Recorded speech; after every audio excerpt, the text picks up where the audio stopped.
As I've said, I agree with. Let's get done with it.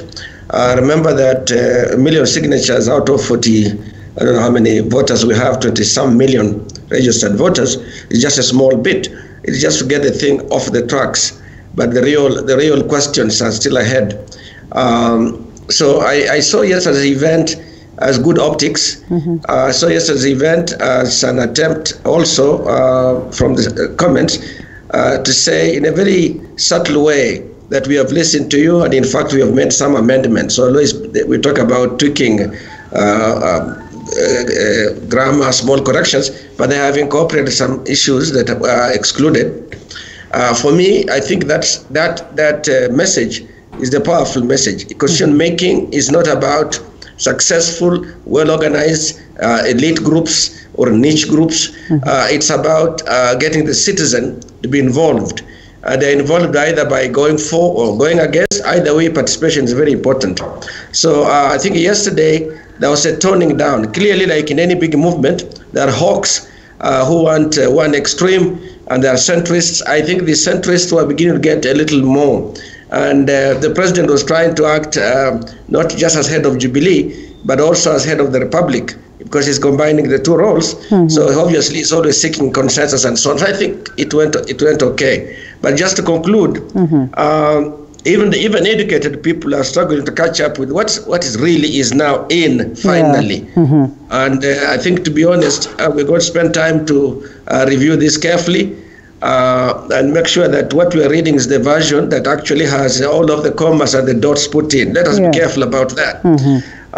But then the actual, as one of my colleagues has said, signing in, if for those who have signed in, no, for those who are looking at those signing in, they should not think that signing in now means they're voting for it. Obviously, they will vote, most likely. But the opportunity for all of us is between now and the date of the referendum, when people decide whether to go with it or not go with it. And as Mr. Smith has said, even those who signed may perhaps, except those who signed on television. Those who signed on television, we know them, they're not likely to change their mind. But those of us who will sign, on the streets and the dark in our villages, you can still change your mind. Or those who did not sign can still support it. So it works both ways. I think this is just an event. The process has begun in many ways.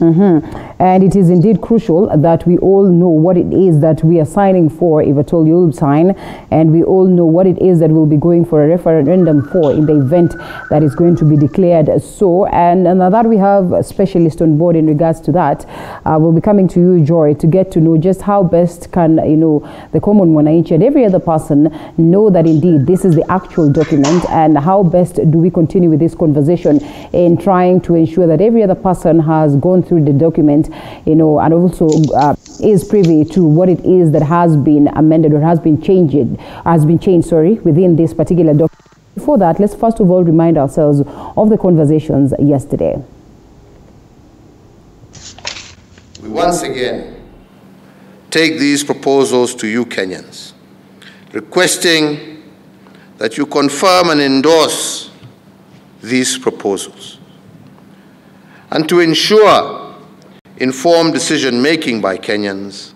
Na tukaona ya kwamba hii ni shida ambaye kila wakati ambapo tuko na uchaguzi, badala ya kutoka kwa huo uchaguzi wa Kenya wakiwa pamoja, mara nyingi tuamaliza uchaguzi wa Kenya wakiwa wamegawanyika. Tusiwe watu ambao wanasahau haraka haraka alafu wanaenda kurudia makosa ambayo wameifanya. And there have been now prophets of doom. Oh, this constitution is creating an imperial presidency, recreating it. You're very intelligent and learned people. You will read through those lines and tell us where we are recreating an imperial presidency. And after that, we will take it to the county assemblies, and we have over 30 governors present here. That's an indication that the document is as good as done. Just what is this document, Joy, that is as good as done? I think Honorable Junet, for lack of a better word, his English failed him. Because when you talk about the document being done, it means it's been written and it is the last full stop has been put in. And that is true. The last full stop has been put in the proposed bill, and that's been put to the people. But in terms of the process itself, I think he was speaking politically, because he kept talking about, you can see we have over 30 governors here. He knows that for a popular initiative to pass through, we need at least half of the counties to agree with the proposal that you're putting forward. So we need the county assemblies to start debating the bill, and to see at least half of them, that would make the number at least 24, agreeing with the proposals in the bill. So he said, we have 30 governors here, so it means your stage to be Peter. Then he went on to talk about how from the county assemblies, it will be going to the National Assembly and to the Senate. And he indicated, we have both speakers of the House here, as well as both leaders of majority here. Na kwa hivyo sasa hiyo kitu ikifika huko, imepita. So he was speaking both to the process, but also politically. But it's far from being done. It is still a work in progress. And I want to disabuse that notion that we can presume that this is a foregone conclusion. As both Mr. Simeka and Honorable Sakwa have said, this process still has to go to the members of the public in a referendum. And the members of the public could very well, for lack of a better word, let me use language that Kenyans will understand, wanaweza kuiangusha.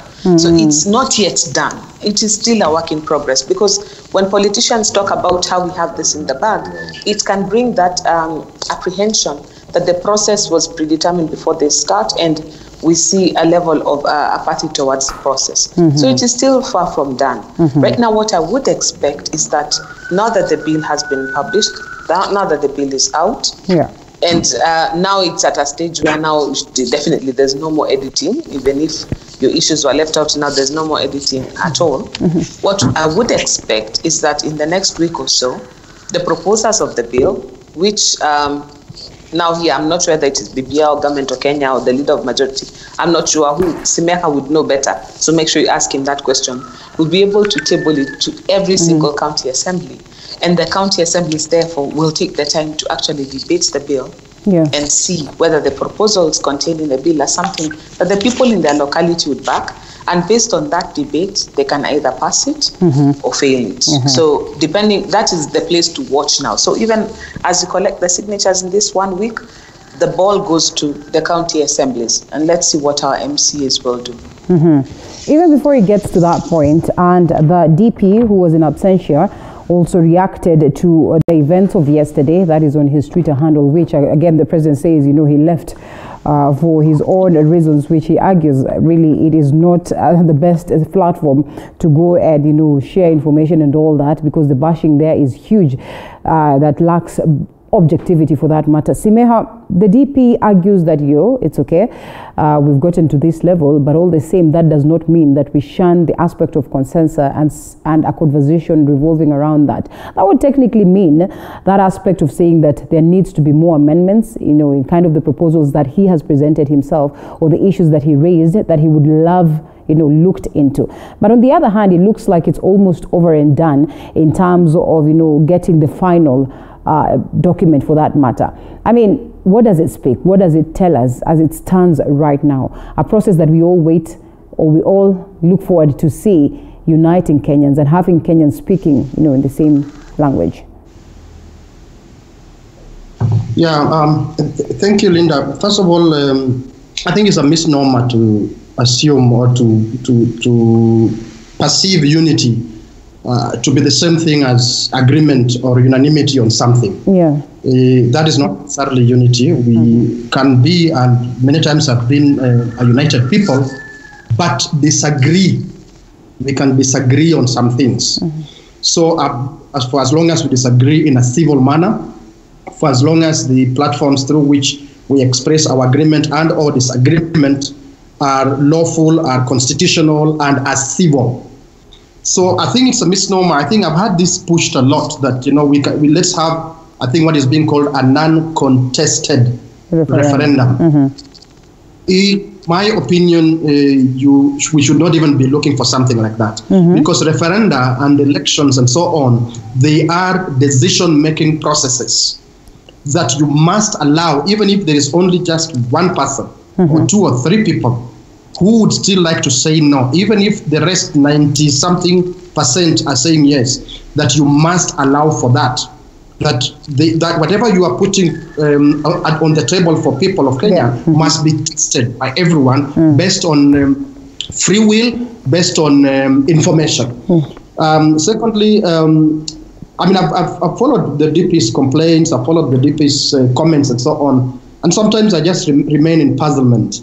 Because one, as I said, I think on this show before, I do know that he had an opportunity to, air his views and so on. Perhaps he chose not to. Fair enough, he did air when he did that. But I'm so sure, even though I may be guessing, but I want to be certain in my guessing that he's a well-informed person who knows that not everything that he raises, because in equal measure, there are other people who are raising other things. Those things are also important.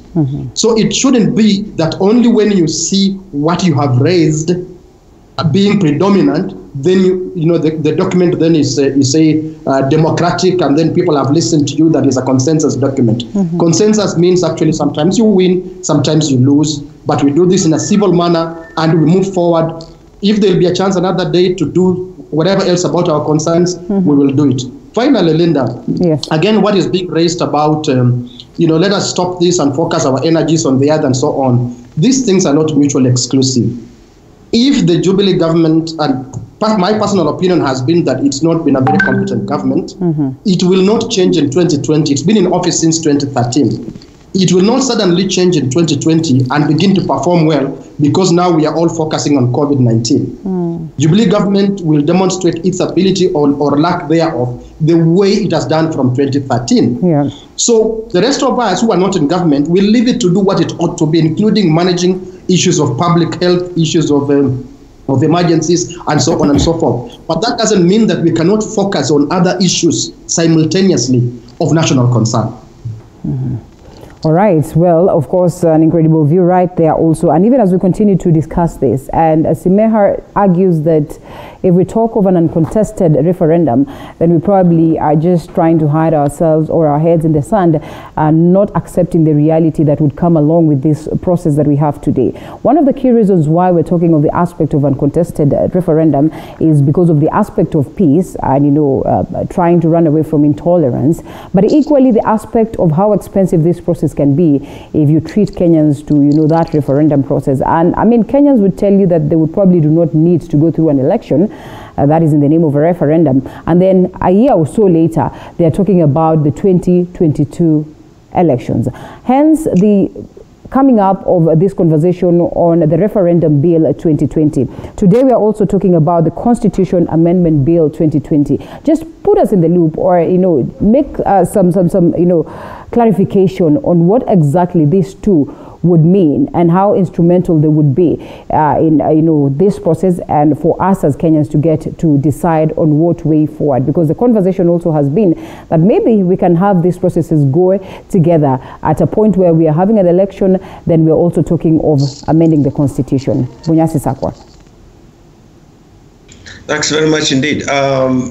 This is fascinating but very complex. Just to anchor the question I'm going to have, there is never a referendum which is not contested, meaning that among the citizens, individual citizens, there are those who will be for, others will be against. That's a contest of sorts. Right. I think what was meant in this case, and what people anticipated, some anticipated, others feared, was that there would be an institutionalized objection to the campaign, to the amendments, such that there would be effectively a two-way competition. Some saying reject this, others saying accept this. Yeah. And I think I must say it's extremely is high tact that those they expected would oppose institutionally are not doing so, and therefore there is a bit of an empty spot there, like a window letting go there. They were expected to get a real contest on this, and that has implications also for resource flows and resource redistribution for purposes of the campaign towards this. But as Mr. Mayor has said, every voter will be contesting. It will be either going for or against, irrespective of where we have started off with this process. This is just to validate the beginning. And I want to also comment quickly on Jeanette's comment that we have 30 governors here. For me, I found that to be a sad statement. Remember, this is not going to counties for governors to approve. This is going to counties for county assemblies to approve. And to the extent that a presence of a governor means acceptance of that assembly, it indicates a synergy that's unhealthy. I would expect that the county assemblies would look at this as legislators, as the elected representatives of the people as well. The fact the governors have no role in this round for the approval in counties, unlike before. They don't have to sign on in any executive order. So I think the county assemblies, in my view, should breathe in deeply, sit calmly, and look through these changes and debate them. They can't change it, but that will influence, in fact, their perception and their civic education to the voters and the impact on elections, rather on the referendum election and the referendum voting itself. This may also cascade further than that. Now, at the moment we are dealing with the amendments we have got are extensive. The core part of these amendments is really about the amendments to the Constitution. Any proposed amendments or legislation don't need this process. In fact, it's crowded and otherwise a simpler process that would have been the important thing. What's the nature of governance that we want as a country? And what changes should we make to make that governance responsive to ourselves as taxpayers and as citizens? But instead, we have clouded a bit with legislation that will support this aspect or strategy of resource exploitation. Those things are not needed. Economic infrastructure doesn't have to go through these constitutional things. That will go through legislation. And when you don't have to approve, in fact, just a House Business Committee that would be able to do it, who are already on board, the way I can see it. So that we would then have just focused on which of those changes are going to change the nature of representation come 2022 if approved. Which of those changes will change the nature of leadership at the national level come 2022, and which of those changes will change the burden of governance on Wanjiku come 2022. Simpler things but the rest of this is really just it's noise. We'll deal with it in public policy pronouncements of the minister, in the budget statements, and so on. So it's a tough time now for many people. I think the most critical input now is civic education. Right. So that people understand, so that people make up their minds what it is they're reading. By the way, we can read the same thing and completely have 4 or 5 different interpretations. But we should allow the citizen, who is the one that finances all of us and these whole processes, to get a chance to be told what it is. And I say told because they may not necessarily read, but even if they read, in discussion groups, in Changadens, in small Christian communities, whichever one of those they will congregate in chamas to discuss this. Now, and remember therein, we have a risk. If you look back in the referendum of 2010, who was going to civic education became a big issue, because many people use civic education to give their view of what needs to be done. And that's something really should watch out. And I hope that the Secretariat, perhaps not the Secretariat, but perhaps them, will produce leaflets and information that is accurate to enable those who might even end up saying no to understand something from it, and those who are going to say yes to understand why they should support it and so on. That's a critical part, and I hope enough resources will be put in to provide that. Okay, well, and I mean, as we move away from this briefly, not necessarily the occasion of yesterday, because other things culminated.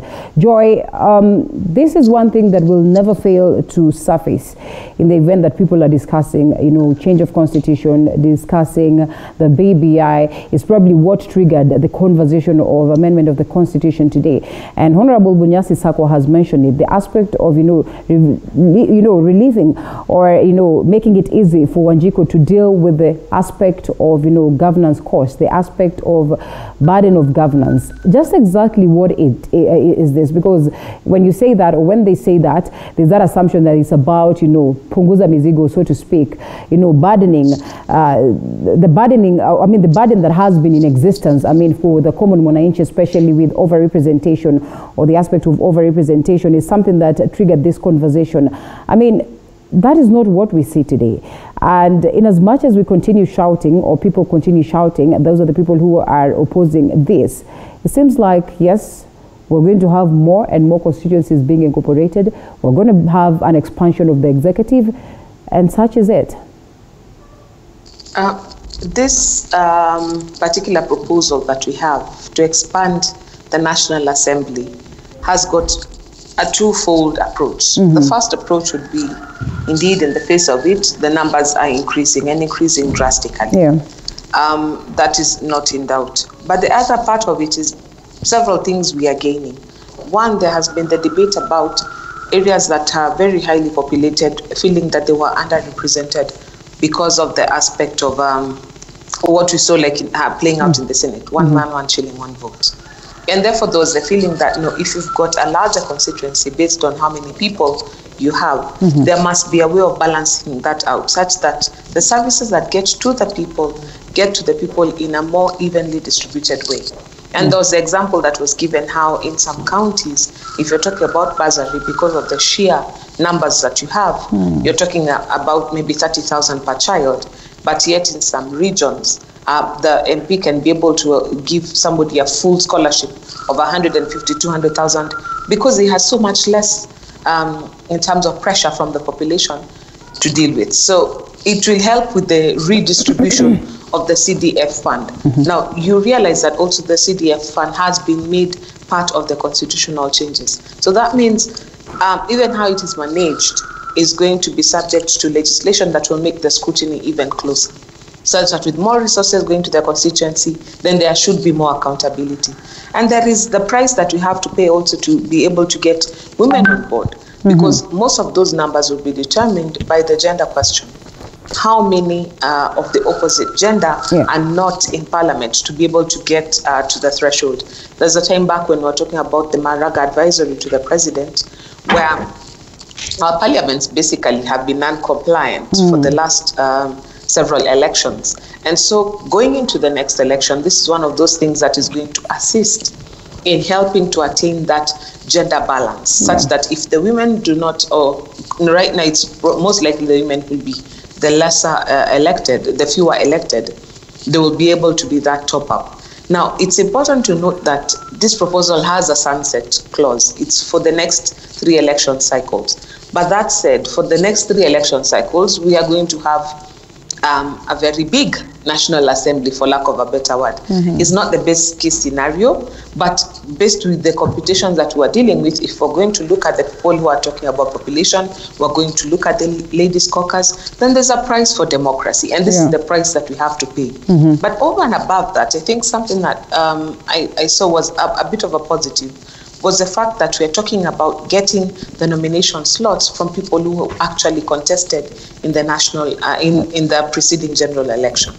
That tells me, therefore, the tokenism that we have seen with the allocation of these seats to quote-unquote non-serious contenders who just go to receive goodies because they are mobilizers or campaigners or, friends of the powers that be, that might be minimized, because this is somebody who actually took the initiative, went to the field, has talked to the people. And so in the spirit of what we are doing in the national, in the executive, with allowing the best of the losers, for lack of a better word, to also have a role in the governance in that area, even at the constituency level, you'll have the best of the losers sitting in the same house and having an input. Now, of course, that begs the question about how will you work efficiently if I defeated you, then the next thing you're telling me, guess who's here? Right. That's something that I guess we will see. And like you said, this has a 3 election cycle, a sunset. So maybe after 3 election cycles, it's like, you know what, good idea, bad timing. But we will wait and see. But for the time being, that mzigo has not really been punguzwa, but it has solved other problems. So you look at it in cause and effect. What are we losing versus what are we gaining by the expanded National Assembly? Okay. All right. Well, a conversation that is still ongoing, and we see what direction it takes. We'll always be here to enlighten you on the same. Still on the same event, President Uhuru Kenyatta, categorically addressed the aspect of the post-election violence files being revived, a conversation that has been there for the better part of the week, with most of the people castigating that move by the DCI, but equally others saying that there's need that we have this conversation if at all justice has to be served. Let's listen into what it is that the president said versus what or the reaction of the DCI, then come back react to the same. Wale ambao wanajaribu kuchimbua makaburi, nilisoma kwa gazeti juzi, wasifikiri wanacheza. Mimi siwezi kukubaliana na mambo kama haya. Tumetoka huko na mambo haya tumezika katika kaburi ya sahau. Kwa sababu ukijaribu kuleta maneno hapa, wewe hujui ni shida gani. Hana wengine hawafikiri. You don't think before you talk, you don't think before you act. You must always think before you do something. Sisi hatutaki vita katika taifa letu la Kenya. Sisi wengine wetu tunajua maana ya amani. Na sisi tunataka kurekebisha zile shida na turekebishe kwa njia ya kikatiba, kwa njia ya kisheria, ndio Kenya isonge mbele na Wakenya wawe kitu kimoja. Said his address was in no way intended to mean that he is going to reopen completed cases. Rather, it was an acknowledgement of concerns raised by Kenyans to assure the public of the commitment of the DCI to investigate all reported threats. Andrin Kilemi, TV 47. Well, Joseph Simeha, that's what it is that which the president said. I mean, many of us, or a majority of people, concluded that it was directed to DCI. Whether it is so or not, he probably is the only person who could be knowing this. But in a way, do you look at it as an interference of the independence of this constitutional body? I see a number of mistakes made by these very senior state officers, public officers, state officers, including this and the president. First, the president could have been addressing, by the way, a political constituency. It may not even necessarily be that he was addressing the DCI. Yeah. He may have been speaking like that, to be heard to be speaking like that in public by a certain political constituency. Yeah. Because the moment the DCI came out and said what he said about revisiting these cases, there's a specific group of people and which appeared to represent a certain political constituency that came out to protest. Yeah. We may go into details on this program, but one would wonder, why would a certain small group of people feel as if they're the only ones being targeted when these cases are revived? I mean, you could even argue with me and say it's because this hot test was in the Western Gishu county in a place called. You could argue like that, but there are other political leaders who also come from Rift Valley. Like KANU, the leadership of KANU basically comes from Rift Valley. The leadership of Chama Mashinani comes from Rift Valley, and so on and so forth. So, in my opinion, that is a mix of complex issues that will take us time to understand why it affected certain people in a certain way.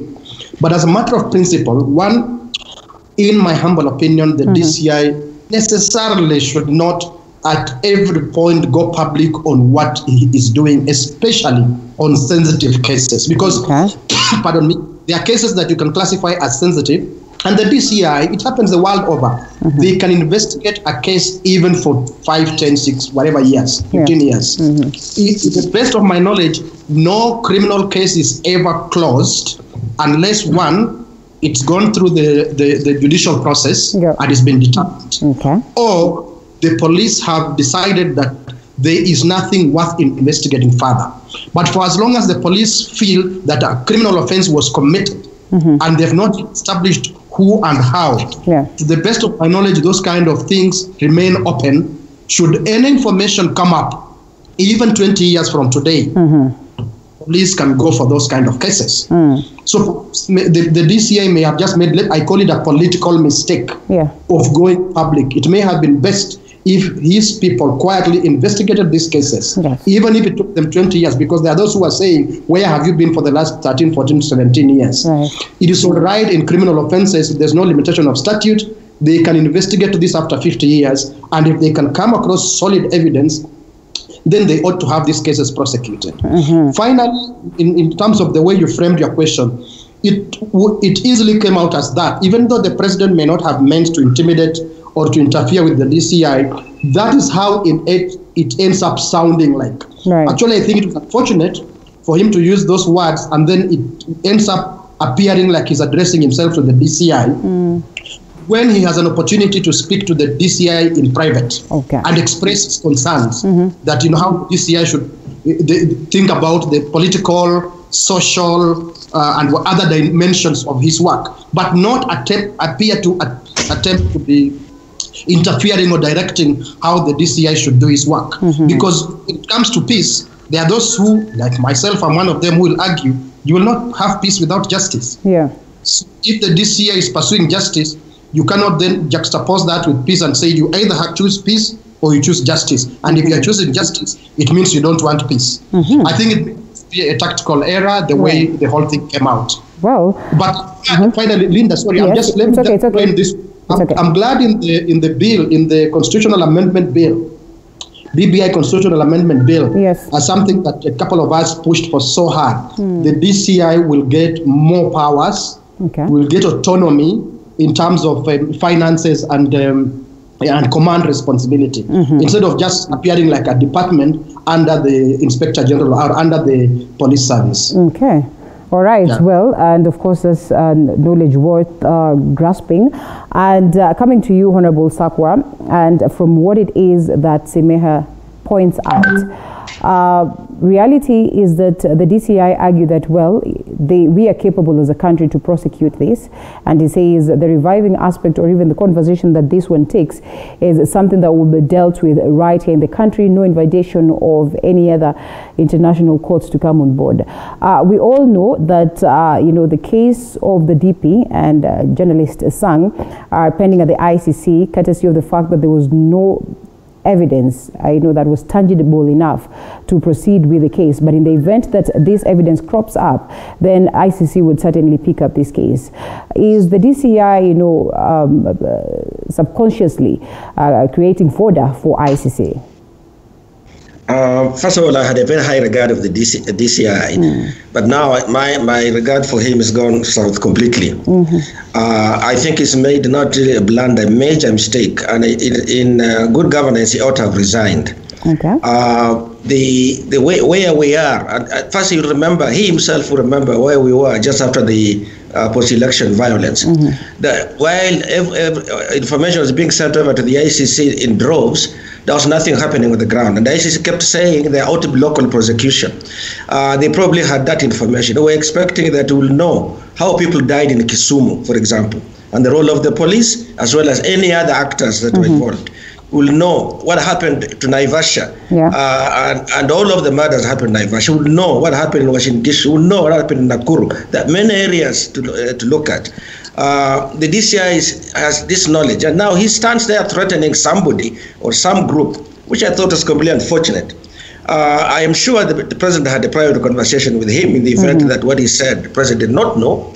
But that's not how senior civil servants or state officers should act. Actually, he's not. I now have no confidence in him. Look at things in an impartial way going forward, and the timing of it wasn't right. And the recent history tells us exactly the context in which those kinds of statements are too risky to simply just make them.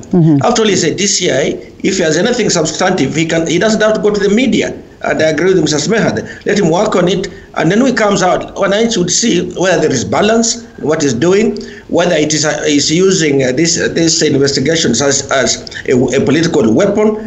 All this will come out and become. Now he's sort of, I think, lost credibility. I personally do not have much confidence in what he's going to be able to do. But DCI is an institution. This was Mr. Kinoti. So probably it's Mr. Kinoti and not the institution. So still, there is a ray of hope talk about that. But I think that we in Kenya, some people like to say we are a tribal or ethnic society. That's not, it is true, but the truth of the matter is that this younger generation is struggling to pull out of that. The way they relate across, not necessarily tribal, and you know that. Now they are connected by a Sheng, they are connected by other means that they are seeking to define their generation. We must work along that process so that what comes out is not what their parents, is not their parents, grandparents relied on, the ethnic pillars in there, but maybe the socio-economic classes, as it happens all over the world. This is where we are going to head to, and hopefully we will get there. Okay. So I just think that in respect of the amendment bills, that was a distraction. Okay.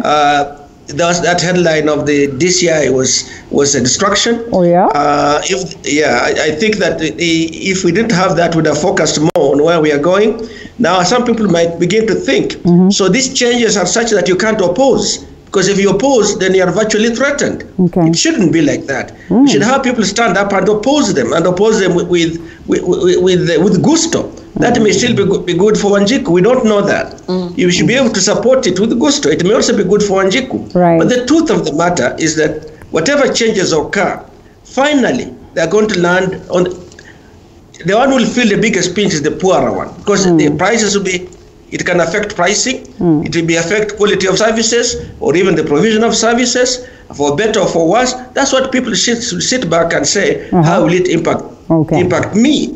But unfortunately, given where Kenya is today, and with COVID, and COVID may be a transient thing, we hope so, or maybe with us a bit longer, perhaps even through 2022. But in any case, we are in a very difficult era in which resources, if I say limited, it's an understatement. Okay. It's extremely tight. If you see the IMF in town, you know that the patient is in ICU. IM is not a development institution.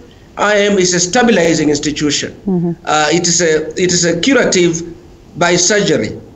It doesn't give you dribbles of tablets or medicines. That's what the World Bank, African Bank, and other institutions do. IMF is out there to cut a limb, to suture something. That's what they do. That's what they were set up to do. When they are in town, you know that things are not well. And Kenya had done well since the Kibaki times to keep them at bay by being able to operate without being in crisis to get them in town. Now, at a time when we are in crisis is when we are proposing these amendments that are going to increase the size of government, that are going to increase the wage bill, the very things that this very government said a few years ago were the biggest problems we had.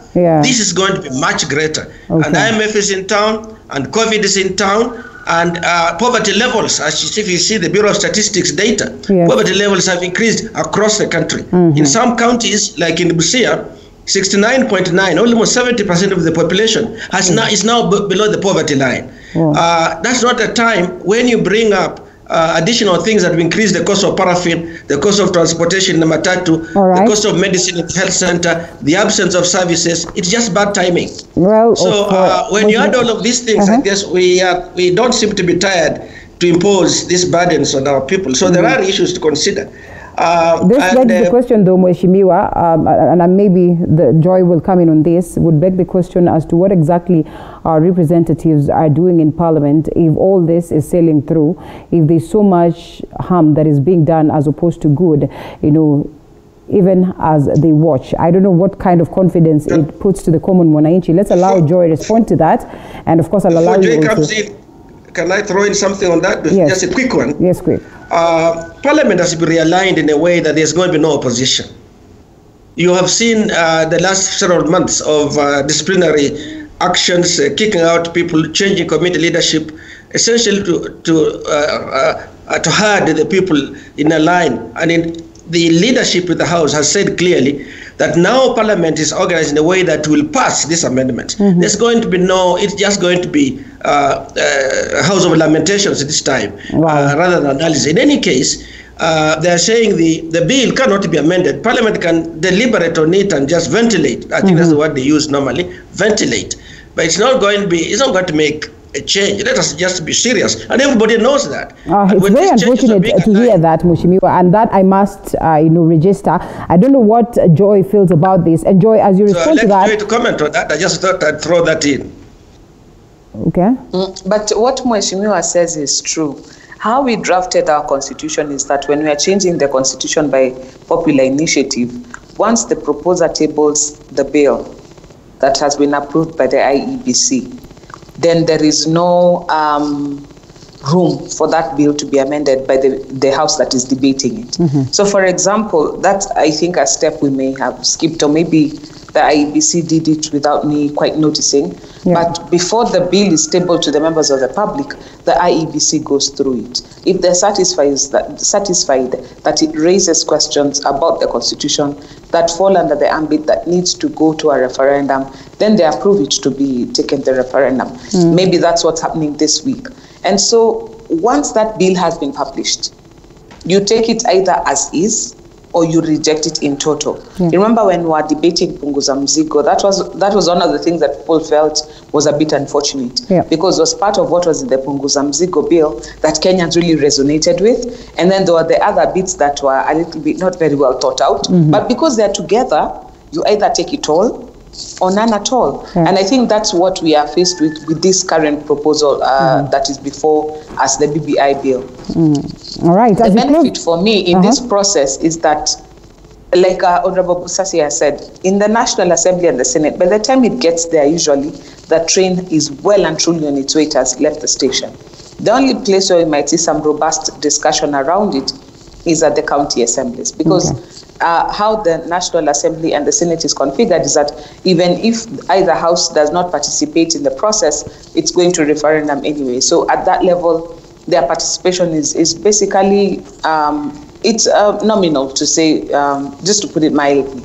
Yeah. But at the county assemblies, where we expect them to just take this bill apart, look at it for what it really is. And then by the time they are passing it, it's something that the people in their area can sign up on. Okay. But in terms of, are they representing the people? On that score, I must agree with Honorable Busasi. Sometimes I feel a bit disappointed because it seems it's like a politician-led process. And when it's a politician-led process, sometimes they look out for themselves and don't look out enough for the populace. Right. And that is why, as we have said repeatedly on this show, then participating in the referendum is important. Make your voice heard, because that's a time when somebody is asking you a question directly. So you can say yes or you can say no. At that point, then, as the citizen, you're able to speak up for yourself without having to send anybody else to speak to you. But there's something that Smeka said earlier that I wish to underscore. Forget about the constitutional question. It's just one part of the BBI. There are bigger software issues that we're dealing with in the rest of the BBI. When you're talking, for example, about a national ethos or the spirit of Ubuntu, where you're looking out for others. When we are talking about, for example, our national values and citizens' responsibilities, not just their rights, because our constitution is very rights-heavy, but we don't talk enough about responsibility. There are some of those things that, whether the constitutional question passes or fails, there's bits of BBI that have already quote-unquote passed. And those are conversations I really wish as Kenyans we would not lose, because we have gotten to a place as a country where part of the reasons why we fight so much during elections is because each of us don't trust each other. We don't have an agreed value system, a common thread that runs along all of us. Even for lack of a better example, a code of honor among thieves, where even if we are all rogues, there is a standard beyond which we know we cannot fall. And I think that's part of the conversation we need to have, so that we return that standard, where everybody can say, okay, these are our bare minimums. This is how we will treat each other. This is how we will speak to each other. This is something that we can count on. Because I think as a society, forget about even the political class, we've gotten to a place where Kenyans, I mean, you need to have your eyes at the back of your head. Anytime you're even dealing with a fellow citizen, you can't buy a car without doing a search, doing a check, locking all the nuts in the car. In the car, when you change the locks, because these days people have become tricky. They become untrustworthy. We need to deal with the soul of the country and not just the laws. And that is something that I'm hoping the BBI conversation that has started will carry on, and not just post-referendum, But this now is for the next 10, 15 years. Okay. Until we recalibrate. All right. Simeha, as we close down on the aspect of post-election violence and the revival of this conversation, while we might acknowledge that, there's probably no need for that, you also point out very well that justice is crucial. Looking at the kind of animosity this brought on board, the rage that it triggered, the reactions that it triggered so far, can we take an about turn on this, or the damage is already done? No, I think there shouldn't be an about turn. I think whatever needs to be done in the interest of the public should be done, but one has to think about form, as Honorable Nyasi emphasized. An institution like DCI has to think about how they do their work and implications thereof, to the social implications, political implications, and all manner of implications.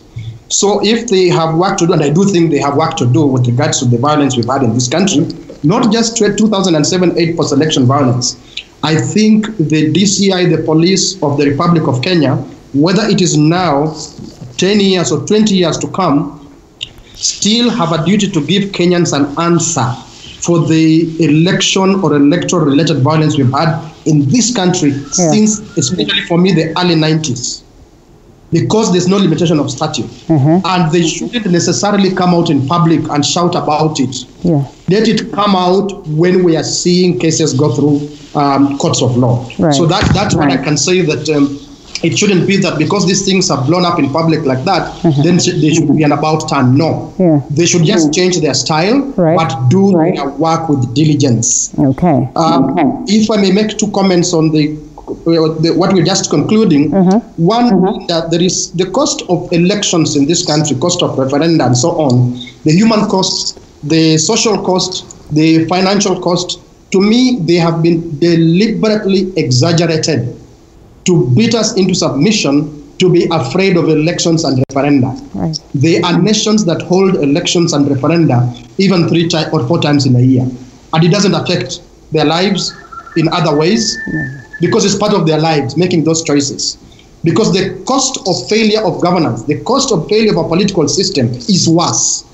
So we as Kenyans, if we get, inshallah, if we work to get more competent governments in future, at national and county level, these costs of elections and referenda will cease to be anything that we worry about.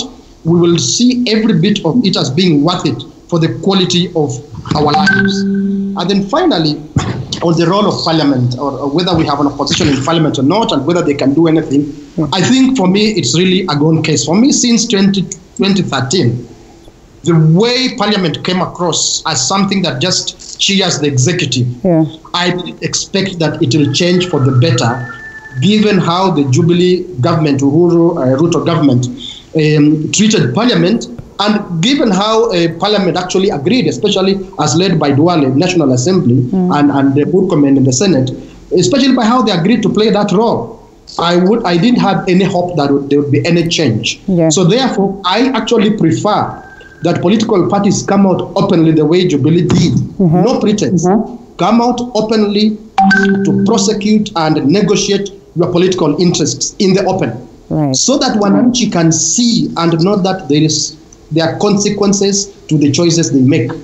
When there is pretense, people oftentimes are not able to see the true colors of their leader. Especially from 2017 to today, just hope has given us more light to see the consequences of our choices. All right. Well, and speaking of political parties, I think you will allow me to pick on this particular one and focus much on the Western region as we get to wind up. We have about 5 minutes, 5-6 minutes or thereabout. I'd love to hear your take on technically what is happening in the Mulembe Nation. Yesterday, or so to speak, is something that could not skip the attention of many, and such also happened during the unveiling of this document in Bomas of Kenya. What is happening within Ford Kenya? Because for a moment when the political leaders were presenting their signatures or appending their own signatures, at that beat there was it's always a confusion on whether indeed it is Moses Wetangula who's the leader of Ford Kenya or Wafula Wamunyinyi. I mean, Tell us more about this. Just what is culminating there, and what does it mean then in the positioning of the Mulembe Nation, of course, as at that particular point, which we all agree that every other community as it now has interest of getting into the upper bit of the leading opportunities, or getting their communities to such levels. Bunyasi. I thought you were going to ask. No, I'll ask you first, because even ANC, which is actually your party, doesn't seem to have it all right or figured out. Let me comment on that, though. That in this country there are many instances in which people hang in there, because of the legal system, or things are pending in court, or they're in transit. Clearly, the Honorable Omnyinyi was there as one who has claimed leadership and whose case is pending in courts. Honorable Senator Wetangula was there as the jury head of the party, but whose challenge on one side by Omnyinyi and defense on his side is also still hanging in the court. And I guess that in the spirit of struggling, to sort of be on the safe side with everybody, they put both of them in. I was also a bit surprised that they did it that way. But for what does it mean for the Mulembe Nation? I think that the debate in Western is going to be very robust. Because unlike other regions, I do not think that we have got a wave of acceptance or a wave of rejection. I think it's going to be quite a bit of work, and I suspect that we may be quite evenly distributed on citizens saying yes or saying no. They're contesting it via citizens. I think there are quite diverse opinions. And on the ground, I sense that in my own constituency, I sense that in my own county, I sense that as I talk to my colleagues across the region. So I think that we'll be we'll be well spread on both sides of this issue going forward. I think it's going to be perhaps more than other regions. It will be a fairly heated internal discussion. Okay. Well, you evaded that aspect of ANC, but coming to you, Joy, in a minute or so, what do you make of the politics of Mulembe Nation? Because in as much as the BBI is on, these conversations of regional, stability and regional representation are crucial at this point. When you're talking about elusive Luya unity, this panel of yours today has somehow achieved some level of Luya unity. Because you have an all-Mulembe Nation panel. I agree. Oh, is it? Okay. I didn't realize that. That's the reason why I brought this up. The Nation panel is as diverse as they come. I'm from Jubilee, Mweshiwe is from ANC, Semeka is from ODM, and we are all here as Mulembe people. Yes. That tells you the diversity of the politics in Western Kenya. The Western Kenyan people have never been known to herd all into a certain direction. And that's why it's a long-standing joke about the elusive Luya unity. And in this situation, I also agree with Honorable Bunyasi that in this situation, there is no guarantee that the Luyas will go this way or that way. But the instability that we have seen in ANC and in Ford Kenya were a bit disconcerting. And remember, they were coming against the backdrop of the reorganizations that Mheshimiwa was talking earlier, also in the House committees and in the arrangements within Jubilee. And therefore, one would imagine that it was in the run-up of what we're experiencing now. I think for most, like ANC, I think is a foregone conclusion that by the time the dust settles, Musalia will still be in charge. Honorable Wetangula is one who's walking a tightrope, and yesterday, it was curious that Wamunyinyi went before Senator Wetangula. I looked at it, I was like, is that a declaration of things to come?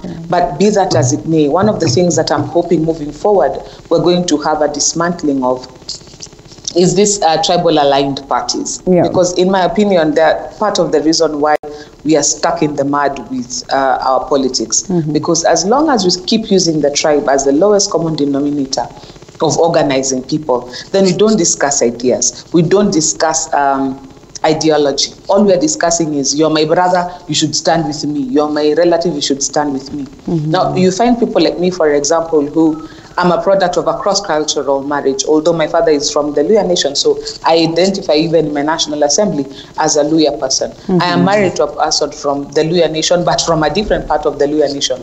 The Luyas will tell you, amongst themselves, there are also several tribes, and some are more Luya than others in terms of population. With that backdrop, therefore, this is no longer a sustainable way of organizing our politics moving forward.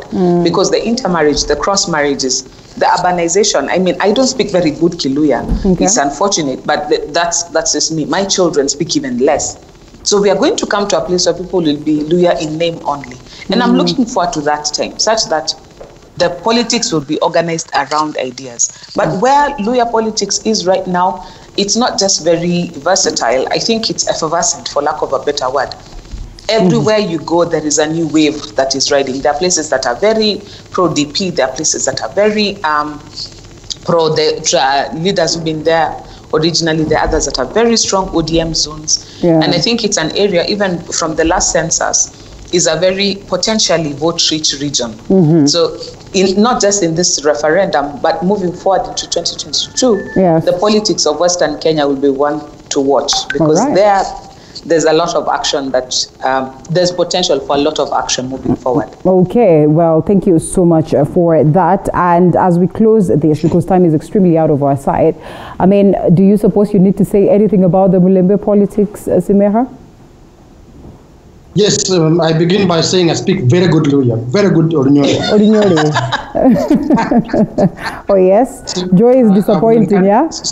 Yes, I'll encourage my sister Joy to learn, and I will teach her so that she can also speak. Please. Yes, I will. Yeah. On a much more serious note, on the question you've asked my sister Linda, I absolutely agree with Joy. I may be just a small factor in the politics of Kenya or in the politics of Western Kenya, or Luya politics. But I have completely refused to accept my ethnic identity, which I'm extremely proud of. I'm a very traditional, proud Mnyore. But I refuse to use that in political organization and political mobilization. I actually am very proud of the Luya community. For most of us have refused that. I do not recognize ANC as a Luya party. I do not recognize Ford Kenya as a Luya party. I wish them well, and I would like to see them organize, be strong parties, and compete in this nation with ODM, with Jubilee, with Wiper, and other parties. Not on the basis of how many Luyas they can recruit or how many of us they can whip into supporting them, only on the basis of the fact that we are Luya. I completely reject that. I have completely refused, and have been vilified in Vihiga County for not supporting ANC because Musalia comes from Vihiga County. And I just say that is crap. I will not do that. The moment, if he had ideas that I would see and identify with, nothing would have stopped me from being a member, in fact, a leading member of ANC. I am proud of the Luya nation for that. There's a danger in pushing that thing of Mulembe and Luya in politics. A huge danger. And this is why the Sabot keep saying, give us our own county or take us to the Rift Valley. Because they feel that the politics, some people, when some leaders talk like that, they are excluding them. The same thing for Tesa. So I think our salvation, if I may use that word, in terms of political power to negotiate at the national level, lies in how well we ensure our counties work. How sensitive our counties are, how just our counties will be, how productive and quality in terms of governance our counties of Western Kenya will be. Then we can have a bargaining voice in the governance and politics of Kenya, but certainly not on the basis of the Luya identity. And I'm really proud of our people for that. They have rejected that business. All right, Joseph Simeha, unfortunately, time is not on our side, Mushimiwa, because we have another segment altogether. But worry not, I'll have you next week so we can expound some more in this conversation, which I think is crucial that we do. So, Joseph Simeha, governance expert, thank you so much for that. Honorable Bunyasi Sako, Member of Parliament, Nambale, and lastly, Joy Mdivo, who's the Executive Director, EACLJ, and equally an advocate. It was good having you this morning. That's where we get to wind up. We cross over to a different conversation where we discuss COVID-19 parenting, if at all it is something that we certainly need to discuss, or generally parenting, after this break. Thank you. Have a good day. Thank you.